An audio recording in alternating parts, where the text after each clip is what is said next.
Okey, Assalamualaikum dan salam sejahtera semua.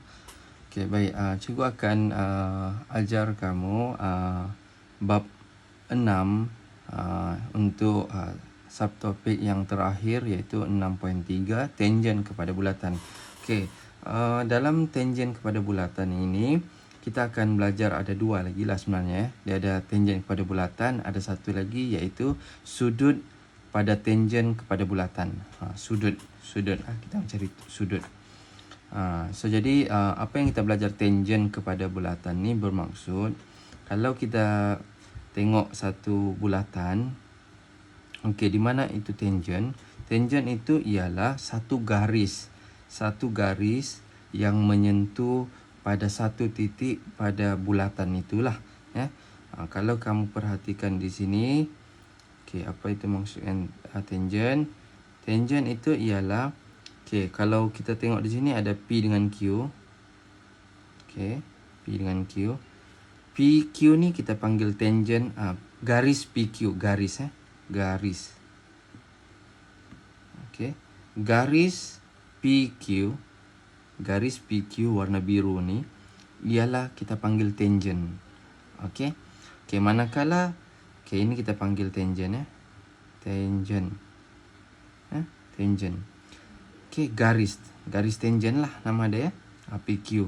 Okey, ada satu lagi RS. RS ni sama juga garis tangen. Garis tangen pada bulatan, kepada bulatan lah, ya. Jadi maknanya tangen itu ialah bermaksud adalah satu garis yang menyentuh hanya satu titik sahaja pada bulatan, deh.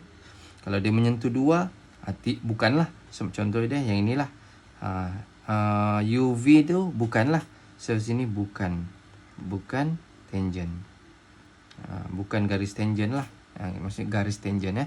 Garis tangen PQ. Garis tangen PQ. Okey, lagi ini RS. Okey, apa nama untuk titik X itu? Nama dia ialah titik ketangenan. Ni titik ketangenan bagi PQ dan RS. Kalau titik dia kita panggil titik ketangenan, ya. Okey.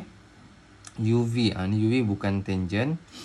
So jadi untuk AB, so titik A dan titik B ni ialah bukan titik ketangenan. Ya.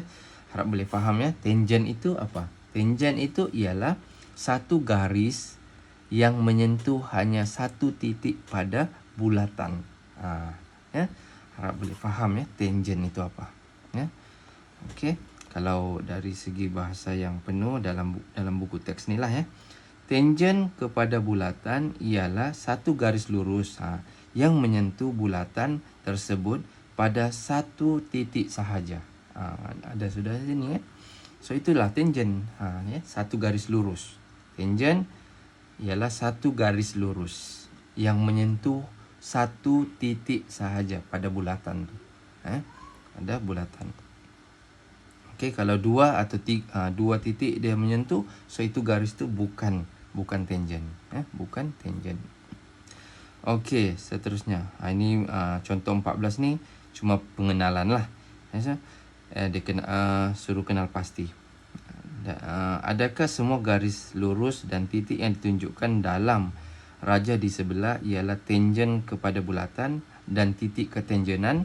Nyatakan alasan untuk jawapan anda. Okey. So yang ini PQ ialah tangen kepada bulatan, ya. PQ sebab dia satu saja. Kalau RS, garis RS bukan sebab dia menyentuh dua titik. Okey. Kalau TU ni TU tangen, ya, sebab kalau kita panjangkan pun dia akan menyentuh satu titik sahaja. Kalau yang ini MN, dia kalau dipanjangkan dia akan sentuh dua titik di sini. So itu bukan tangen. So ada dua sahaja tangen, ya.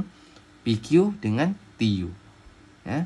Kalau kita boleh perhatikan di sini, PQ adalah tangen kepada bulatan, TU pun tangen kepada bulatan, ya.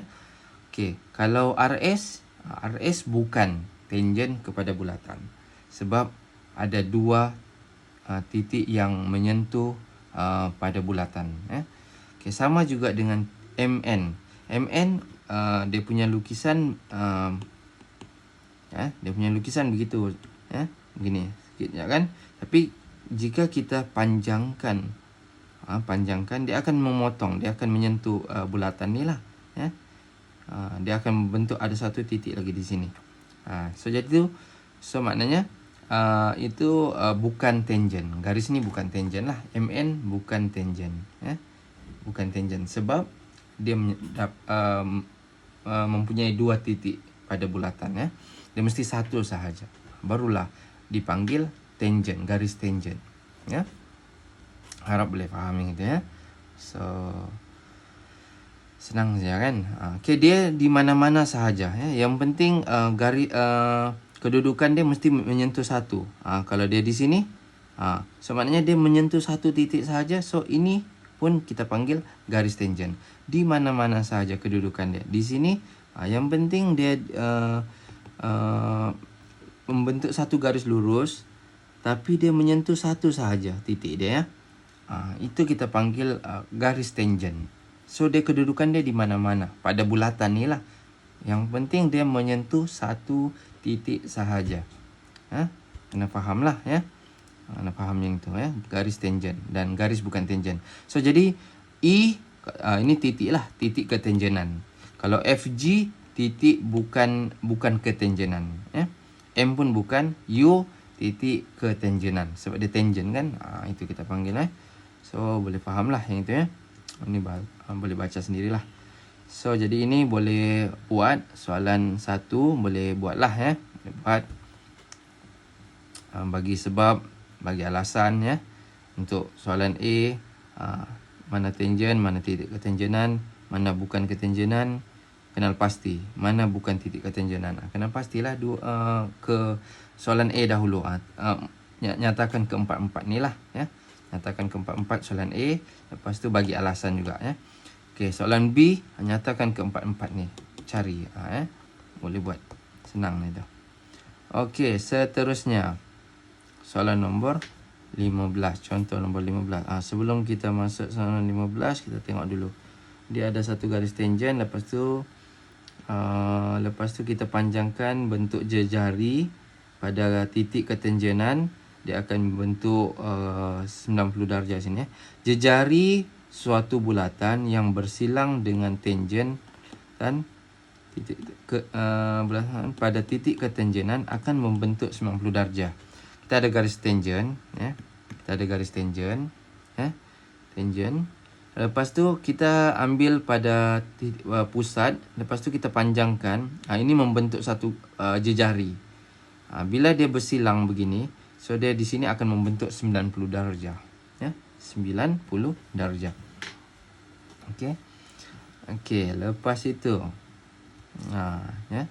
jadi kita tengoklah soalan di sini, Kalau ada soalan dia, kita tengok.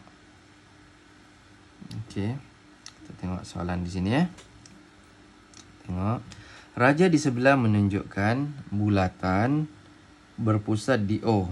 Okey, di sinilah, yang bertemu pada garis lurus ABC. Okey. Pada titik B sahaja. Hitung nilai X. Okey, kita ada ABC. ABC tu tangent lah, ABC tangent, AC lah, garis AC, B tu titik ketangenan. Sini titik ketangenan, So di sini membentuk 90 darjah. Yang penting dia ada satu jejari, dia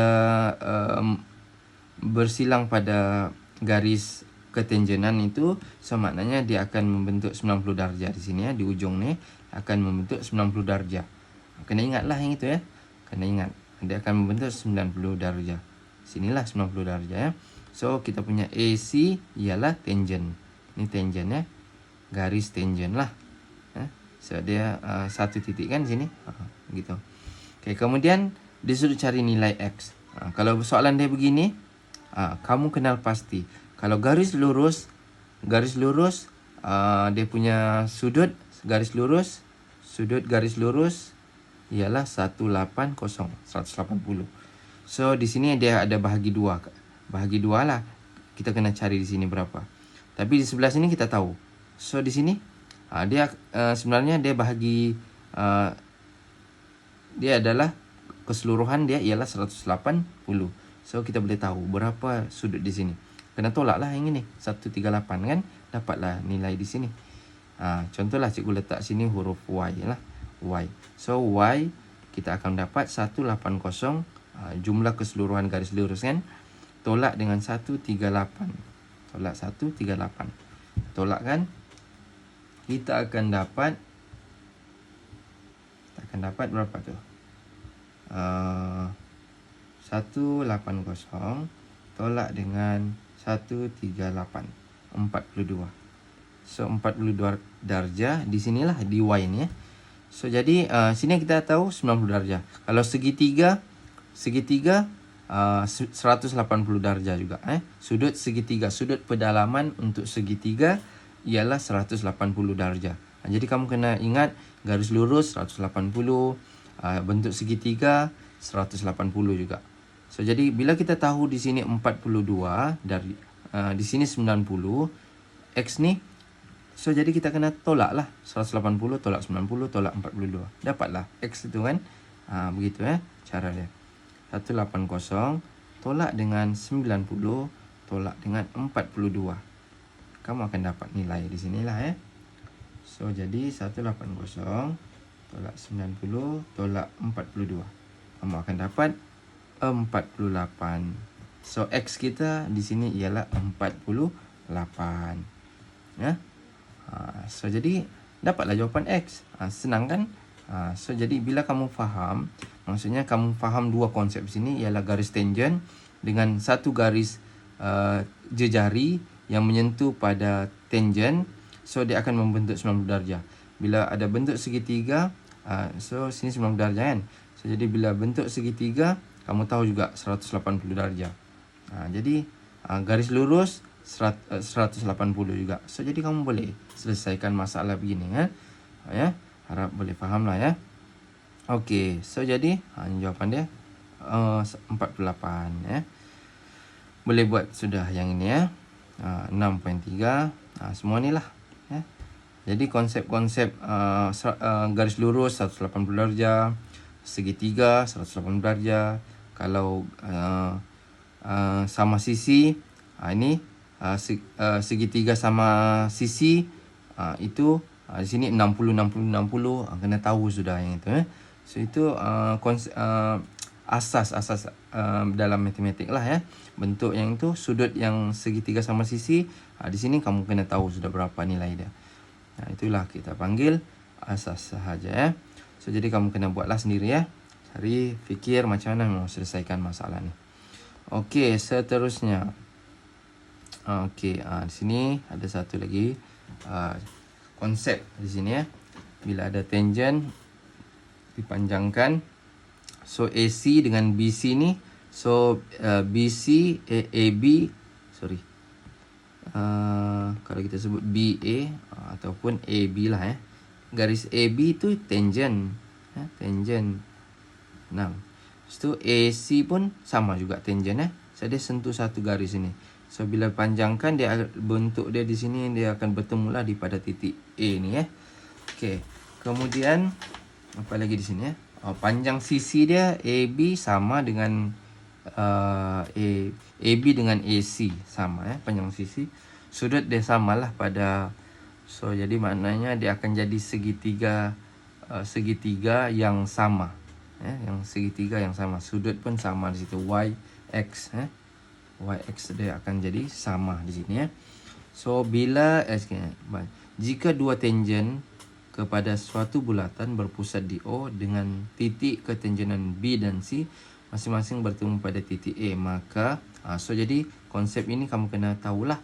So sisi dia sama, panjang sisi sudut pada O, okey, sudut pada O ni ialah X ni sama sudut dia di sini.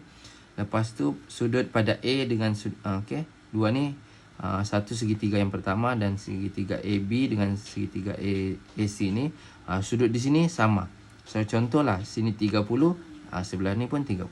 Contoh lah Sini 60, sini pun 60. Ni contoh saja Itu dia punya ni kita panggil konsep lah, konsep di sini So jadi bila ada masalah begini, dia panggil masalah begini kan. So di sini 90 darjah. Dia mesti kalau garis tangent bertemu dengan satu garis jejari, sini jejari, yang ni tangent. Dia mesti di sini 90 darjah. 90 darjah. Kena ingat lah yang itu kena ingat. So bila tahu sudah begini, kamu senang sudah dapat X ni. X tu senang dapat.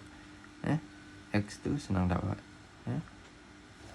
Raja di sebelah menunjukkan bulatan berpusat di O. Tangent PQ dengan QR bertemu di titik Q. Hitung nilai X, Y, panjang jejari dan bulatan. Panjang jejari bulatan senang. Bila kita tengok gambar raja ni, kita boleh buat sudah. Kalau ni, kalau dia cakap tadi, tengok peraturan di sini. Dia sama panjang sisi dia, tangent tu. Kalau sini 14, Y ni mestilah 14. Tengok soalan kita boleh dapat sudah di sini Okey, X ni macam mana dapat X? Di sini X. Ni 180 tolak segitiga Ini bentuk segitiga ni 180 tolak dengan 90 tolak dengan 66. Kamu akan dapat X tu. Tolak 66. So dapat 24. So di X ni 24. X tu sudut dia 24.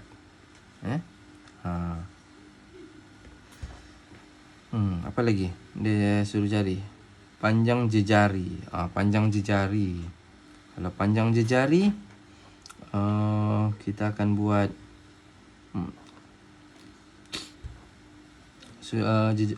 ni kita akan buat sudut bertentangan. Ni jejari kan. Hypotenuse yang ini, hypotenuse.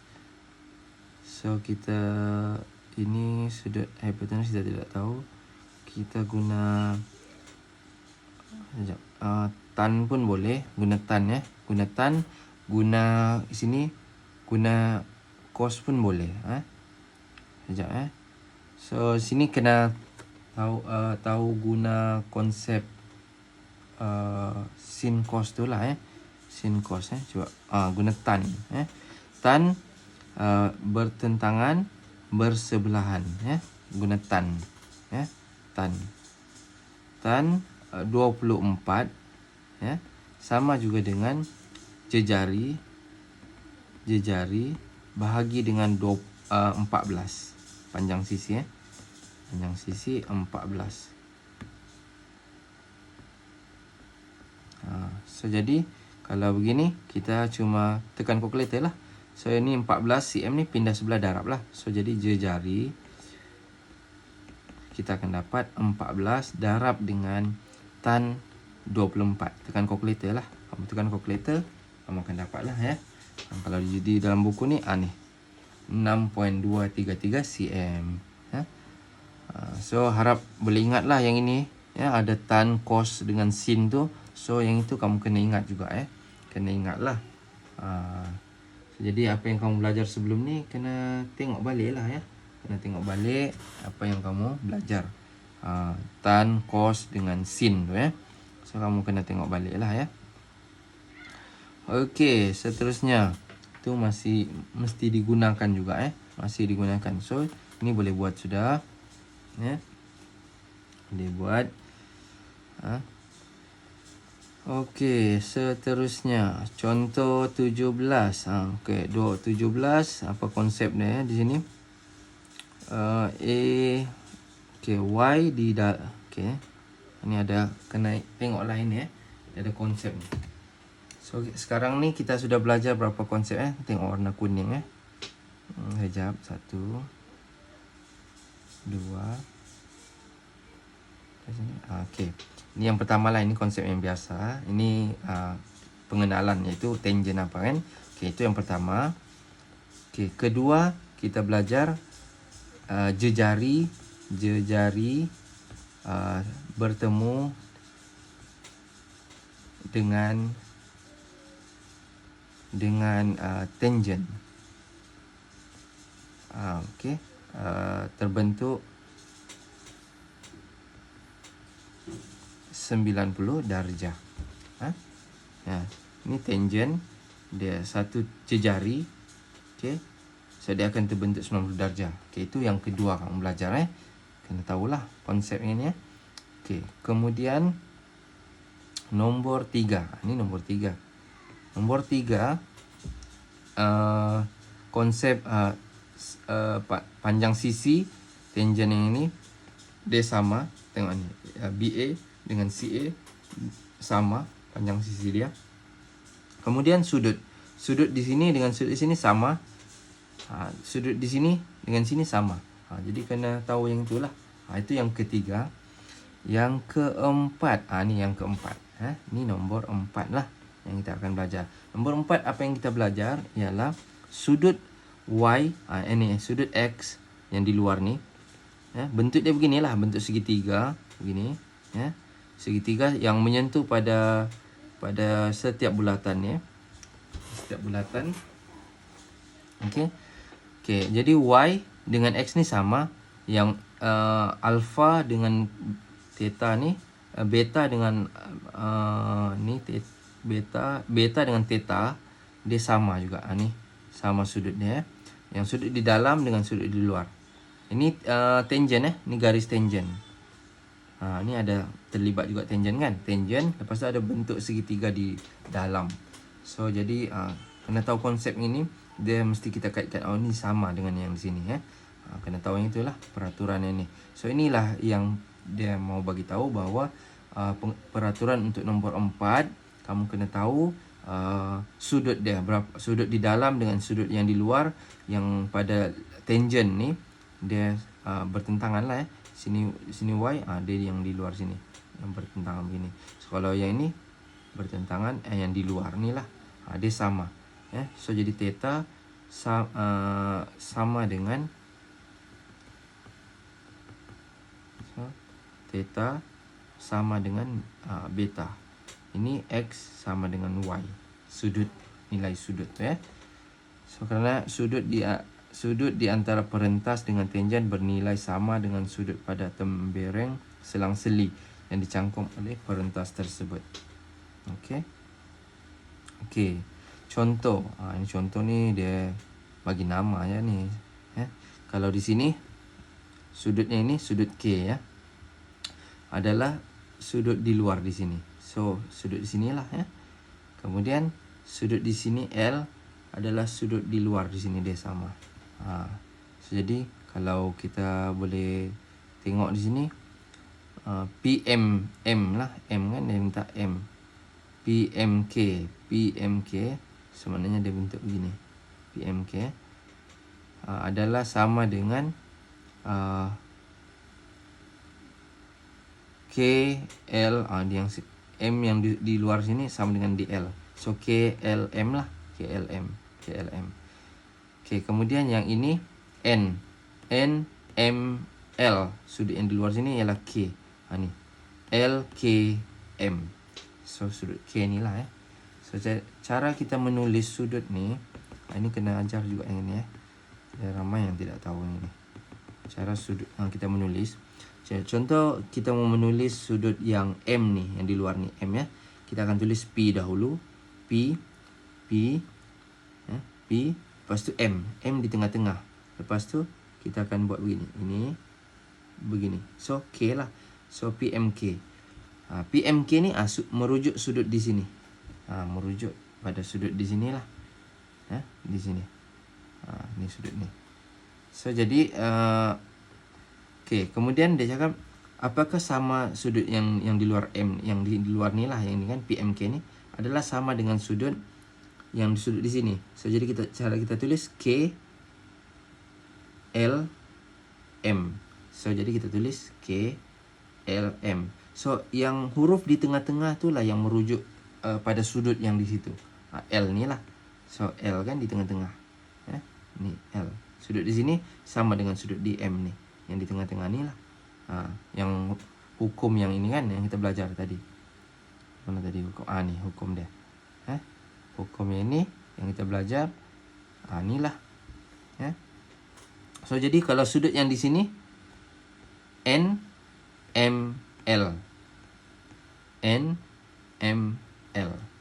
adalah sama dengan yang di K ni. So K LKM ataupun MKL. Yang penting K tu di tengah-tengah lah ya.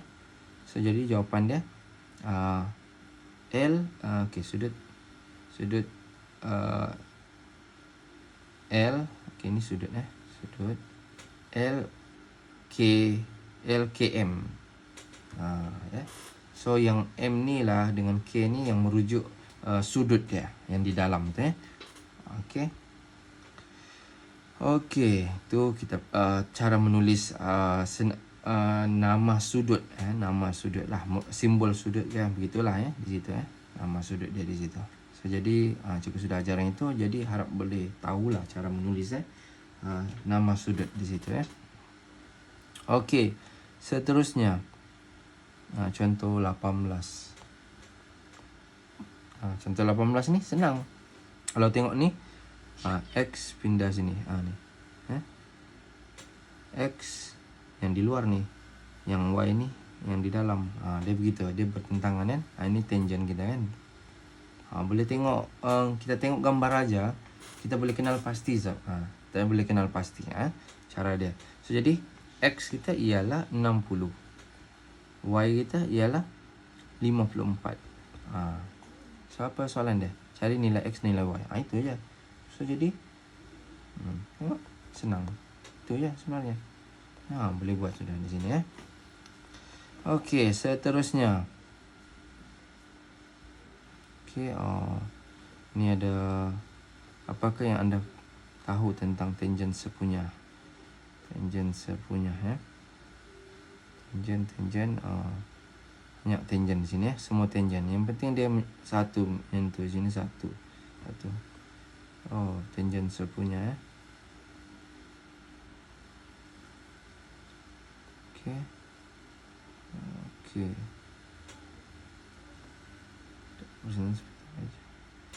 Okey, daripada raja-raja di atas didapati bahawa jika dua bulatan yang sama saiz atau berlainan saiz tidak bersentuhan seperti raja 1A, 1A, okey, dan 1B akan menghasilkan 4 tangent sepunya. 4 tangent.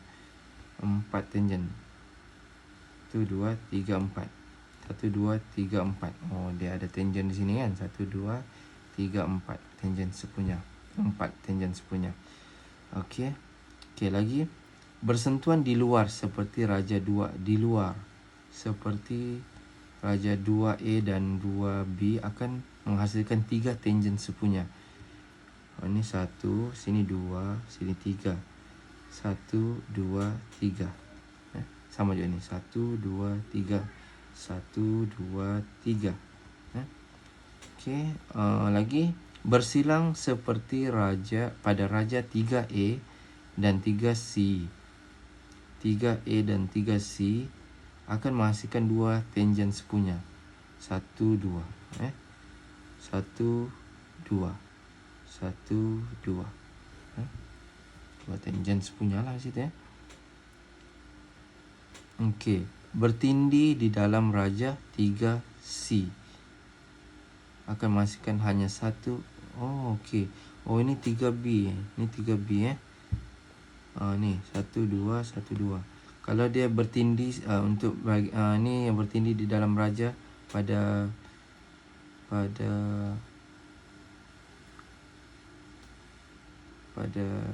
raja 3C akan menghasilkan 1 tangent sepunya. Ini 1 saja ya, 1 tangent. Ini yang 2 1, 2. So 1, 2 lah ini ya. Tangent sepunya. 2 tangent sepunya. Sepunya ni maksudnya yang sama lah. Tangent yang sama. Tangent sama. Okey. Okey. Contoh dia begini. Raja di sebelah menunjukkan 2 bulatan yang berpusat di A dan di B dengan jejari 4 cm dan 3 cm masing-masing. Okey, diberi PQRS PQRS. Ini tangent ni PQRS QRS Okey. Okey, 3 cm 4 cm jejari diberi tangent sepunya ialah tangent sepunya kepada kedua-dua bulatan tersebut. Hitung nilai X. Okey, kalau lukis gambar aja dia jadi beginilah So ini jadi penyelesaian masalah So jadi kena ingat cos. Di sini guna cos. So jadi panjang dia di sini 7 So sini 4, sini 3 Itu yang dia tu dapat 7 di sini So jadi 1 cm 7 cm. So jadi kalau kita mau dapatkan dia punya sudut di sini, mestilah kita akan buat cos berhipotenus bersebelahan dengan berhipotenus So jadi itulah 1 per cos X ialah 1 per 7. 1 per 7. So dapatlah sudut dia 81. So nilai sini ialah 81.79. 79 So maksudnya dia akan buat satu lagi satu garis lagi sini So jadi di sini bentuk segitiga lah sini bentuk segitiga. Okey, sini 1 cm. Sini tu sebab sini 4 cm kan. Jadi dia bagi 3 cm 3 cm. So jadi baki dari sini daripada 4 dapat 1 lah sini Okey, so jadi seterusnya contoh 20 ni tidak payahlah cikgu tunjuk So boleh buat sudah penyelesaian masalah. Okey, sudut pula ni ini kemudian lah. So jadi boleh buat sudah ni Yang ni 6.3i Jadi cikgu sudah ajar yang ni penyelesaian masalah tangent sepunya Okey, so jadi itu sahaja. Terima kasih.